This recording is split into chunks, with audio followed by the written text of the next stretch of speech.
For someone. As what you think. Right.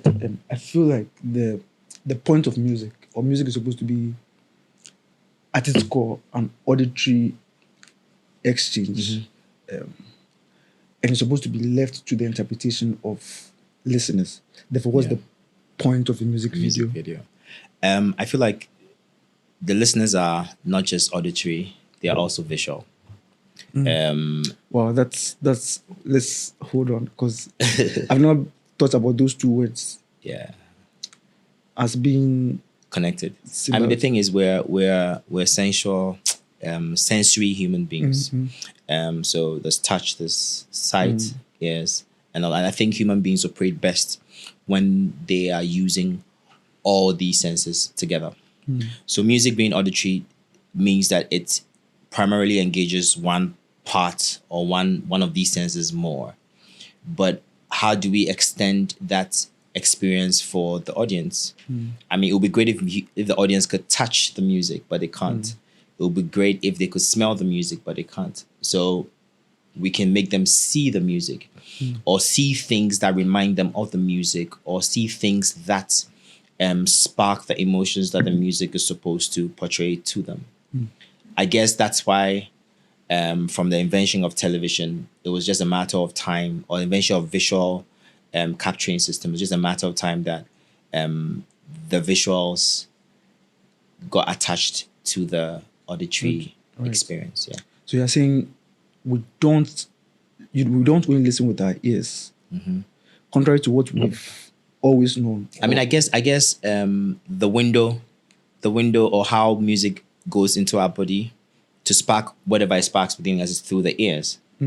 But we have added another layer of that experience by attaching the visual to it. So then now almost everything now we experience is almost visual now. You understand? I mean, if you grew up in an era where you were listening to music from the cassette, it was a bit more tactile. You could touch the music. You could pick your tape and hit it if it was jammed, and you could then rewind it if you didn't have a rewinder. That brought the sense of touch to it. That was way back then. Or if I play vinyl, so if I pick up a vinyl, it's not just the music I'm going to listen to. It's the process of picking up the vinyl, cleaning it if it's dirty, putting it on the turntable, picking the song I want to play, whilst it's playing, listening to it in the headphones or through the speakers, going through the album art. For me, that's a touch bit of it, the tactile part of it. But then, like I said, music videos have added a visual layer to it, which is what has elevated the experience of what music has become for us. So what I hear from you is the point about participation.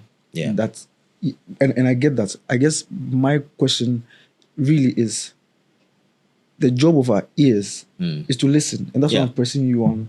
The this. I listening get bits. that we can't listen exclusively with our ears. We have to include these other things, and that when you are listening, your other senses are part. Yeah. Which is why I sort of, because if I listen to music, the unspoken rule is that I have to interpret it. You don't have to. You do it naturally. It's almost automatic. It's involuntary. You would have. I'll give an example. You're 22. Some girl breaks your heart, and the Boyz II Men song comes on those times. You immediately associate that feeling with that song. So as human beings, we are experiential. We pick up. There are a set of involuntary experiences that we naturally get into, and there's a voluntary ones. So as much as music is auditory, like I said, primarily how we experience it as human beings varies. So you could primarily, listen to it just for your ears, but definitely there's some involuntary associations that you make to the music. We as human beings, realizing that, have built a world right now that's full of experiences, right? So if you take music for that instance, even as we disseminate music, we are creating other experiences voluntarily and involuntarily. Voluntarily by creating music videos, by creating dances, by creating visual albums, by creating even putting the lyrics on the screen. we're trying to engage people and heighten the experience. That's the voluntary part. But that's also the involuntary, how human beings feel with the music. When an 808 bass hits the speaker, you feel something. If you're black, you feel something. If you're white, you feel something. When the drums come up, no matter where you are in the world, if you're black, you feel something. When the synth comes on, as a white person, like in EDM, when the beat is going, dun, dun, dun, dun, dun, you're waiting for the beat to drop. You are human. It's a universal language. An Indian will feel it. An Eskimo will feel it. An African will feel it. Do you understand? Those are a set of involuntary things that a way that we experience music. So there's the voluntary and the involuntary. The voluntary is what we try to control, what we try to add visuals, and we try and sort of like from a strategic point of view, let our audience feel a certain way. And that's where music videos come in. That's when all the other things that we add to music. That's when even publicity or what we write about the music. I mean, if you go to Apple Music and you read the description of a song, it's words. But the way it is written is so poetic that you begin to understand where the music is from, the inspiration, how it was done, what the artist felt about the song, and why it is there. So that's what it is. It's like a whole 360 experience, engaging all our senses. We can engage some at a time, but our aim is to be able to engage people through the ears to start with, but heighten the experience for them in whatever senses they have. So you made a point about a 20-year-old being brokenhearted and then that's shaping his worldview when he listens to music. I feel like that is perspective. Yeah. And I wonder if... And subjective. Okay. But I wonder if music videos are not robbing... At what point do music videos rob me of perspective? Because when I watch your music video now, there's another layer that I have to think about life through. I want you to grapple with that. I mean, the thing is, a music video is one person or two people, a group of people's expression, visual expression of what the music makes them feel or how they want you to feel about the music. So you can shoot 1 million music videos for one song and they will all be varied. And the variation comes from the approach or who is doing it. So yeah, I say subjective because if I say that the music video should be a guy walking down the road in black and white, singing to the camera, that's my expression. That's how my experiences that have informed and how I build up ideas have informed my subjective take on that song for you to experience it. So there's been instances where people go like, oh, the music video is out, but this is not what I expected because the guy was telling a story. It's because you experienced it in a certain way. And if you had the chance, that's what you would have done. But then the director probably thought that, no, let's scrap the story and let's just do somebody painting something that at the end you see the reveal of a painting and portrays one idea that he thinks captures the essence of the song. Right. So I'm asking, at what point does this help or aid my process of assimilating music? At what point is that now you playing God and you dictating what I should think about? Because you're not only telling me what I should think, you're telling me how to even think about or how to feel. Exactly. So it's okay. So let me put it this way: when an artist comes to you as a director, and I'm speaking from my perspective as a director, and says, "I want you to direct this music video," they come with their perspective on what they want, and at the end of the day, you decide what it is from color to aspect ratio you shoot in, and even the edit, right? So you're playing God in quote, but everybody could have played God. So as much as I'm affecting your perception or your experience of the song, that is me telling you how to feel about the song in tandem with how the artist wants you to feel. So together we say, okay, this is how we want you to feel about the song. That's how you experience the song. You can decide to experience it like that, like it or not like it. But at the end of the day, that's like the only marker that is tangible for everybody to say, this is the music video for the song. Okay. Here's one more, and then move to the next question. What about what I feel about the song? Because up until this point, everybody's telling me how I should feel about the song. So I feel like it's almost impossible for me to independently decide what this song means to me or how I interpret this song. One of the primary jobs of a director is to basically tell you how to feel about a song. But then the job of a director is also to be able to buy into the general feeling of what people feel about the song. An example is Kim Palute's Asida. It's almost like a street chant. That's when the song comes up, everybody on the street who speaks Twi or Kan is energized in a way because it's inspirational for them.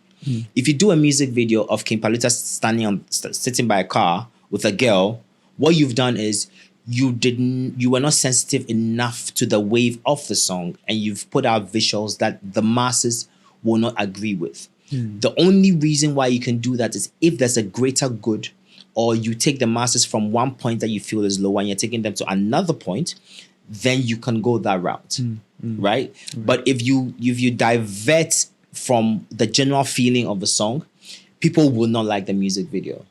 And as much as it may have been a subjective expression that you think is great and all of that, that may be cinematically amazing, people will still not like it because they feel like, that's not what we pictured. So I guess as a director, there are certain songs that come with a certain wave that you have to ride the wave and possibly ride it higher so people catch up with how high you're taking it. If you go the opposite direction, then you need a very good reason to have gone the opposite direction. Yeah. Talk to me about the Ghanaian music video. That's the question. I think the Ghanaian music video has done a lot. The Ghanaian music video has single-handedly improved the quality of our film industry. I know certain people won't agree with me, but that's the truth. The best forms of cinema coming out of Ghana has been our music videos, and to some extent our commercials, and our feature films are lower because of budget, etc. Something that we can go into later on. But the Ghanaian music video has single-handedly affected fashion, affected pop culture, affected our storytelling abilities as a nation, has preserved some aspects of our culture, has also sunk some aspects of our culture, and has also become like a postcard for what Ghanaian imagery is. I mean, obviously, photography has also done something like that. But in terms of one medium that has portrayed the nature or the picture of what Ghana or brand Ghana in a very involuntary way is the Ghanaian music video. It has created jobs for young people and old people alike. It has given opportunity for filmmakers to learn. It's giving the opportunity for artists who may not necessarily have like a platform to showcase themselves and their talents to the world. It has been that single form of art that has pulled everybody who's connected in that industry, the cinematographers, the directors, the editors, the visual effects artists, the makeup artists, the stylists, the production designers. It has single-handedly given them a platform for them to express themselves. My personal dream is that this will all translate into a bigger picture to affect holistically our film industry. I think we're getting there. We're not there yet. But I think if any form of art should get props, is the music video. So you're saying the music video is not just interpretation of songs and lyrics, it's also augmented ambassadorial. Exactly. Because I've not really thought about it. Yeah, because that's what it is. I mean, I know DOPs who are now doing features whose first state of this thing was with music videos. I made a lot of mistakes with my music videos, and I learned with music videos. I hardly do them nowadays, but yeah, that's what it has been for me. I know people are directors who have primarily done lots of music videos, and that's what has opened doors for them. So that is what the music video has done. Also, for where as a country we have failed to provide employment for certain people, I dare say the music video industry has given employment to dancers, etc., just like the list. And the list is endless, So yeah. Therefore, what is with this obsession to shoot music videos elsewhere? If you have mentioned that inadvertently music videos also portray or sell Ghana, what's this? So I guess it's just I don't know if that's accurate, but that's my personal. It is accurate to some extent. It is accurate. There's been a wave of trends. And I guess it's also in tandem with our music. When hip life was very present, there was a tendency for us to look back into who we were. So obviously, who we were meant that all our visuals were authentically Ghanaian. Of course, with a sprinkle of the foreign element into it. That's why the hip life era. I mean, that's what hip life is really about. Then we went into an era where Afrobeat started taking off, and truly in the inception of Afrobeat, it was a mishmash of everything, right? And I guess music has become very experimental. That's why Afrobeats of 10 years ago isn't the same as Afrobeats of now. Now, it's a mixture of Afrobeats, Afropop. Africans and Ghanaians are trying everything, right? And I guess that's also reflected on the visuals that go with it. I mean, so if King Promise has a song called Continental and the director decides, okay, Continental, what can we do? Let's show visuals that are continental.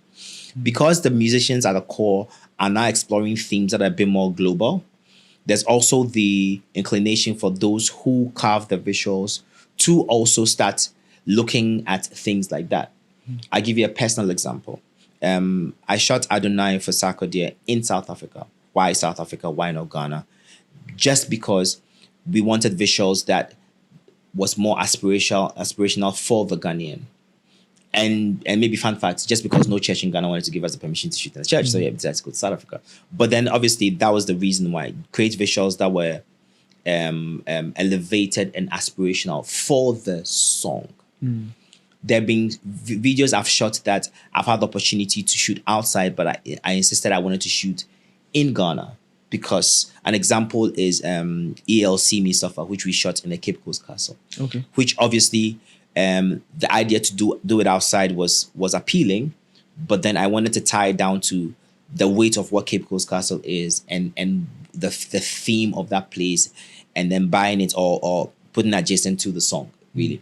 So I guess the reason why people do things outside is the quest for that visual association with something outside because it's a theme in a song like that. That's one.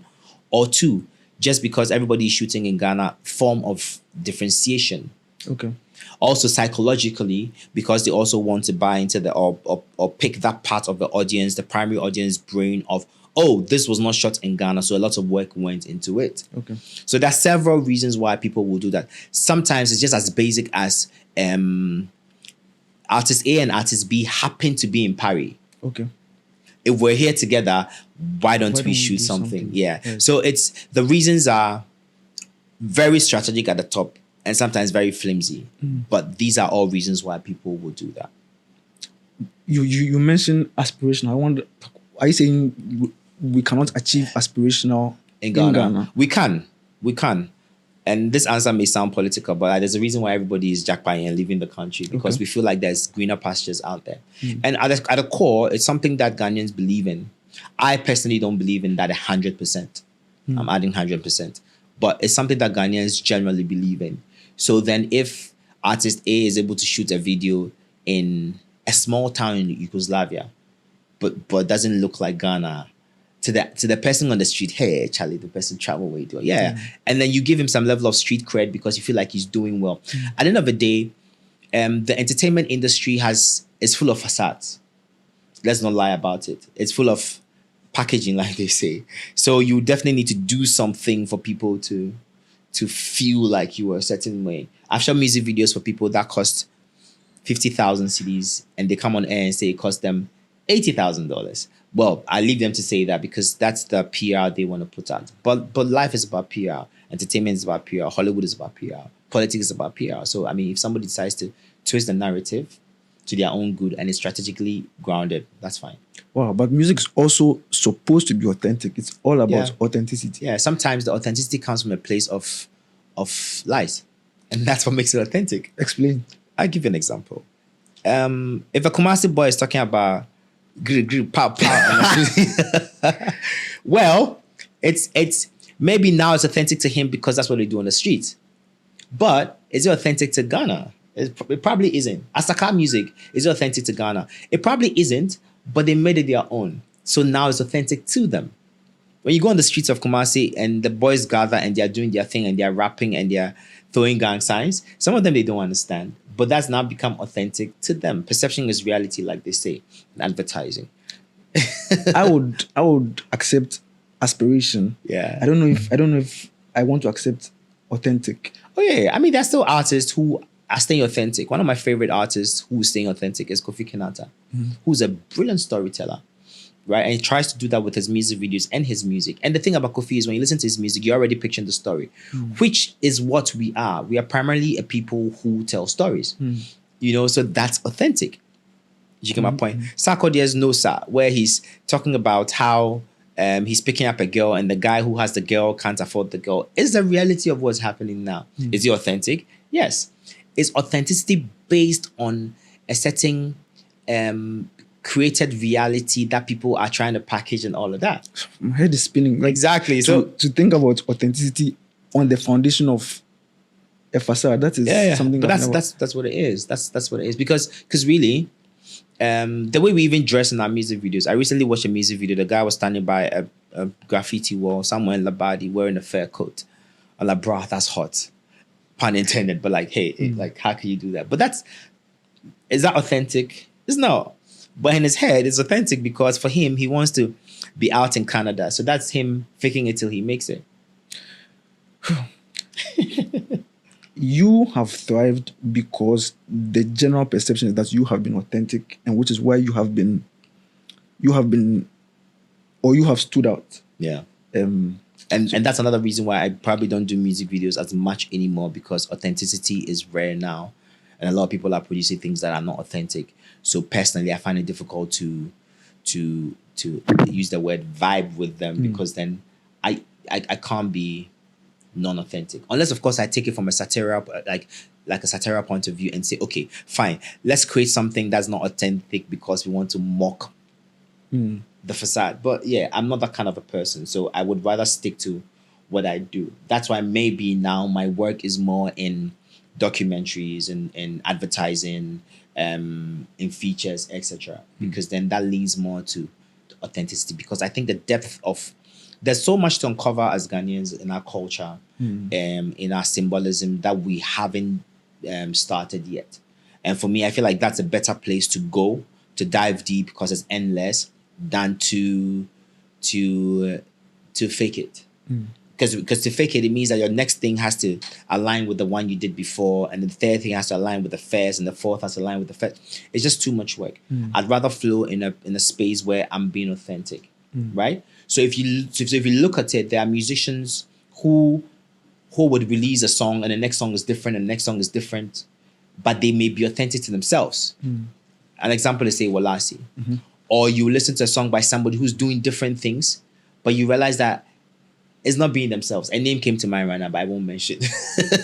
But yeah, that's what's happening. Break down what authenticity means to you. To me, authenticity is... And I ask this because you bloomed to a point where you were now the leader, where what you did is what everybody else followed. So you had permission to be authentic and dictate that. And yet you said you could not vibe with the general perception. Right. Yeah, because what is generally accepted is also determined by several factors. When I shot Sarkodie, it was based on his authenticity, who he was. And me trying to portray that, shooting in black and white, so you see him for who he is. That's interestingly, subtly arrogant, beautiful artist he was, right? And that I tried to capture. That's authenticity. But then over the years, that level of authenticity has faded out for most artists, and they are trying to be something I dare say they are not.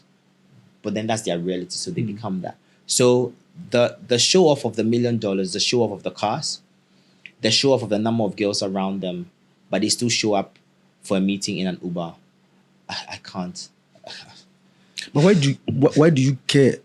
Why do you care? Because we all are following your authenticity. Yeah. Why do you care about what everyone? Because like I'm saying, you had permission, or part of why one achieves success is so that they have permission to do what they like. You got to that place, and you still felt like what was happening generally sort of stifled what I was my thinking. Because then because I remain authentic and it comes from a natural place, and the general perception, and also what you should also notice that I wasn't the only person up there doing music videos. Okay, well, name another person. Oh, there was Pascal, there was Gio, Mm-hmm. there was David Of Nicholse. course. Now there's Andy, there's Babs and all of that. And respect and shout outs to all of them. Right. And even some of them right now have gotten to a point where they're staying authentic to who they are. So because of that, certain artists won't come to them to do certain things. Because being authentic also comes with a certain level of professionalism, and your approach to the work itself, I dare say, becomes expensive. Not necessarily monetarily, but in terms of even time and the process of churning out a music video. So when the artist comes to you and goes like, I want the music video shot tomorrow, it becomes difficult because then you can't churn it out tomorrow. You know, and that's also part of authenticity in terms of your process. So after a while, you realize that you are doing less and less. But when you do one, it's so authentic, it stands out. But then the general appeal is we still want a lot of this, conveyor belt kind of music videos. So they go to other people to give them that. And as much as it's happening note that the music video space is also determined by the music space. So the moment people start producing things that are conveyor belt kind of music, let's release same BPM so the DJs can mix it into their thing. And it's all about the girls and it's all about and it's just 2 lines and that's it.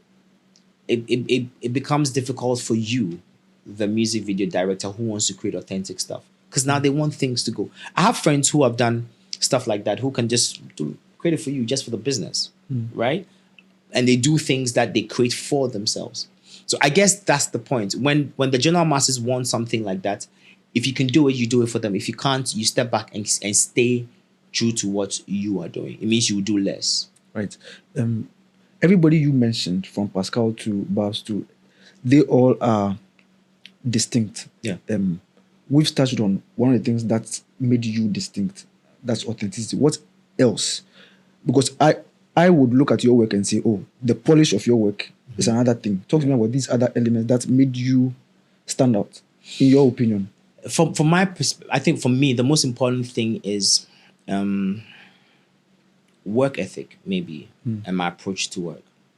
I'm a creative who has done lots of things. I've done fashion, I've done photography, I've done fine art, and I pick a lot of my work approach from fine art, from painting. Paintings take time to be done. There are times when 1 stroke is the painting. There are times when 1 billion strokes is the painting, because it is layered and layered and layered until you get it right. There's that point of in the artist's mind where you go like, this is it, and I'm done, right? So for me, is my process and my professionalism, for that matter, which a lot of Ghanaians think it is. Recently, I heard a word, they said, I did see my body. Which is true, because the thing is, I will not compromise my work ethic just because you want it done fast, because you paid me money to do it for you. So I dare say there's no one out there who can say that they gave me money to do something for them and I did not do it. If I did not do it, I'll refund your money to you, because for me, that's my primary thing. And that comes with a certain way of working, a certain professionalism, it's professional way of working, a certain way of making sure everybody around me gets paid for what they're worth, or gets a certain value, even if it's not monetary. And all of that sometimes doesn't fit with the conveyor belt way of doing things. It fits with probably commercials and documentaries and features. Maybe that's why I'm there now, because then I feel more comfortable being in that space. So if there's anything that I think, well, that's one thing I think makes me stand out. There may be other things that people will probably say that I would not know. The thing you said about being authentic, I did not know. I was just being myself. Do you get it? So if but that's the answer. Being authentic is exactly. being So yourself. I would not know that I'm being authentic. I mean, if somebody says I'm authentic, and you don't know, then they're lying. Being authentic comes from a place of it's natural. You naturally feel it. Yeah. Talk to me about being a music video director in Ghana, because I expect that the circumstances around that are different from everywhere else in the world. Talk to me about those unique experiences. I mean, the experience list is like endless, but I can pick up on a few things. When I'm shooting in Ghana, I'm on set for a music video, it's very difficult for me to let go and let my team be, which is bad. But because of my background of doing everything, I'm forced to micromanage. Now, if I do music videos, because of a team I have around me, I don't have to micromanage because they know what they're doing. So everybody will tell you that when you're working with me, you do pre-production to the T before we go on set. And that helps me be a director, sit back and oversee on set. But that's because I've done it for a while and I found a system that works for me. But primarily in the Ghanaian music video industry, you would have to be hands-on. And I feel like that also reduces the creativity you bring on board. And as a director, there's a certain level of oversight or a certain level of distance between you and the thing happening that gives you oversight at a certain level that taps into your brain so you can direct it in a certain direction, right? And that's something that's difficult to achieve in Ghana, also because it's expensive. Because to do that means that you have to sit back, you have an assistant director, you have a production designer, you have this and that. And mostly because of our music, the financing of our music is difficult to do that. So that's one of the things about being a music video director in Ghana that's different from other places. Every time I've shot in other countries, I can afford to sit down and call the shots. Break that down.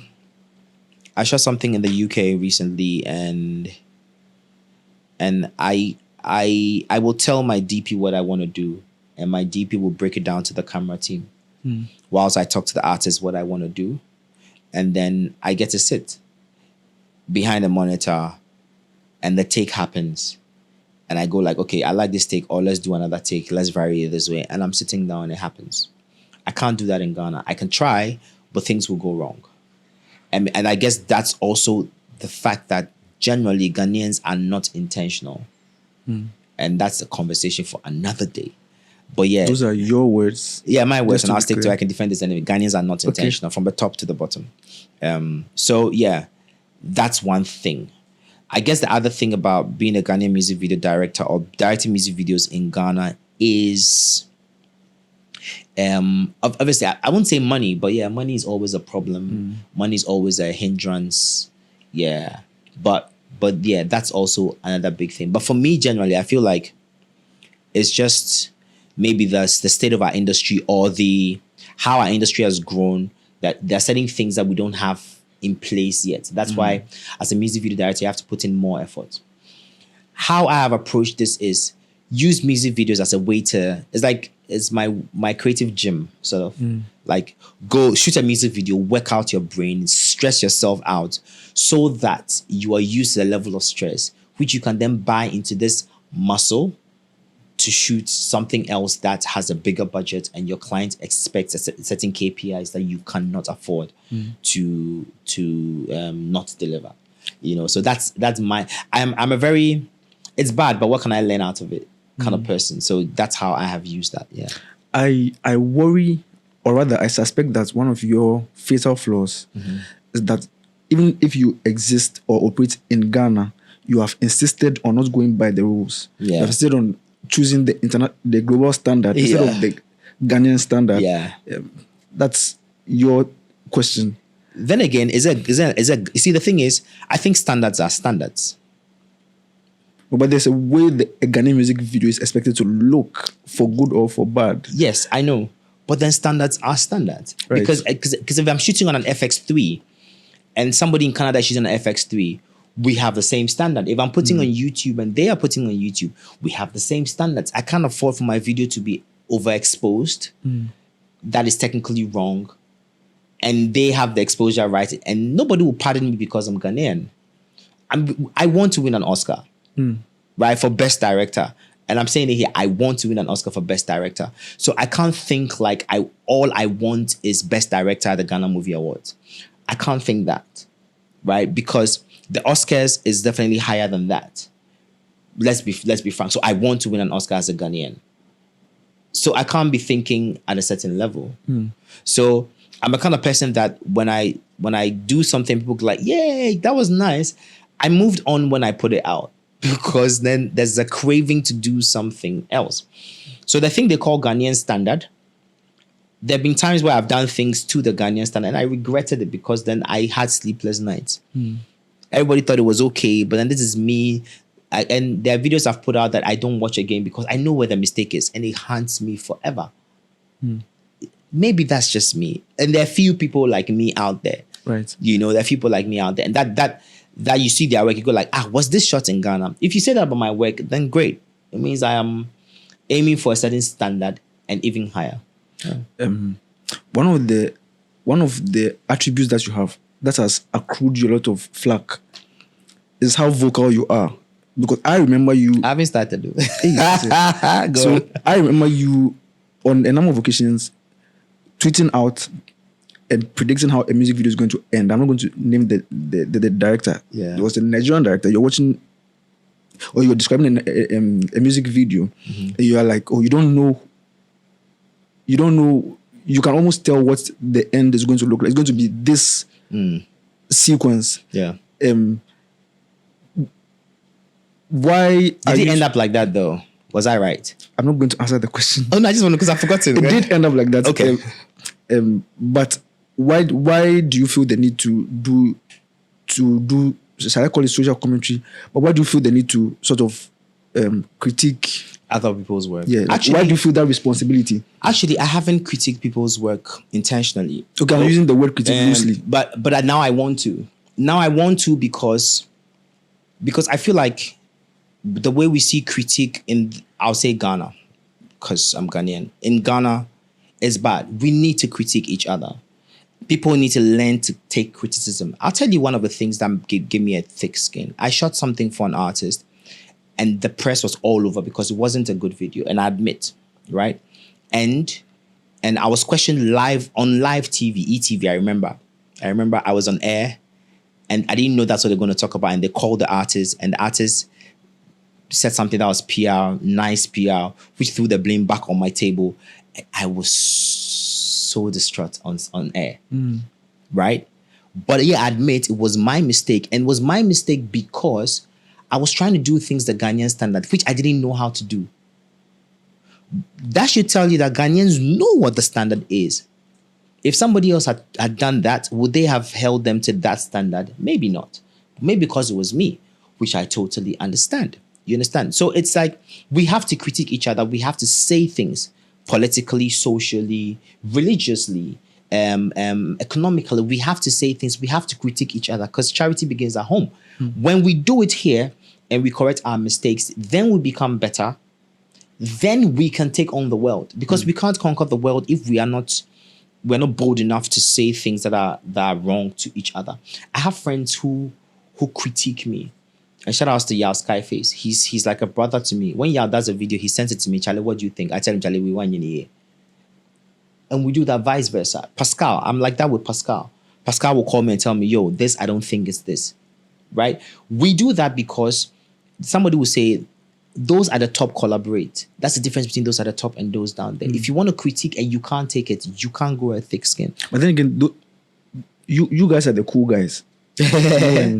Are we the cool guys though? Because you guys are the ones who see your body. Yeah, well, that's that's how they call us. But I don't think it's just we see our bodies, just because there's a certain level that we aspire to get to. And on that journey, I will fall, but Yah will pick me up.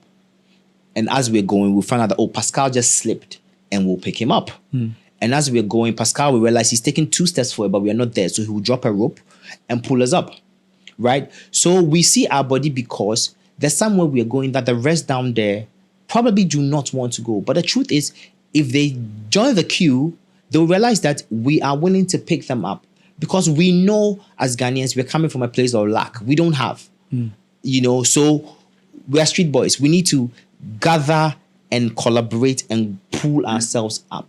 If all Ghanaians was, and that also includes criticism, being able to take it on the chest, take it on the chin, whatever, and then you move on and you correct it. So till we do that, we won't grow. We'll just be pointing figures, and this person said, and this person said, and this person, which is very prevalent in the music industry. So instead of 2 people who are huge stars holding hands and conquering the world, they're all creating their own worlds, divided and conquering their worlds. How I wish we weren't doing that. How do we get the Ghanaian music video director, especially someone who's just graduating from NAFTIs, who's in his first year, whatever, how do we get them to accept that model, which includes heavily criticism, Yes. and not see it as something bad, and see it as, oh, it's coming from a good place. Like the point is to get us to an expected end. I guess if the person is Ghanaian, then it has to be a reset in their mind mentally, because some of these things are intrinsic as the way we are as Ghanaians. As Ghanaians, we're liars. Oh my God. We're thieves. We're not critical. I can't let you. No, it's true. It's true. I'll come to this. It's true. Those, you see, those are the truths. I'm not saying everybody. I'm saying this as a Ghanaian. As a Ghanaian, yeah. Because the things we've accepted as a norm as Ghanaians in our politics, in our agriculture, in everything, is also in our film and our music videos. So if we could change those things, right, we would realize that all of a sudden we understand what collaboration is. So you don't collaborate with someone and go backbite the person. I think some of these things are just intrinsic as the way we are as Ghanaians. We need to change that. But that's like on the general level. But as filmmakers, I think if there's any time to be a great filmmaker in the world is now.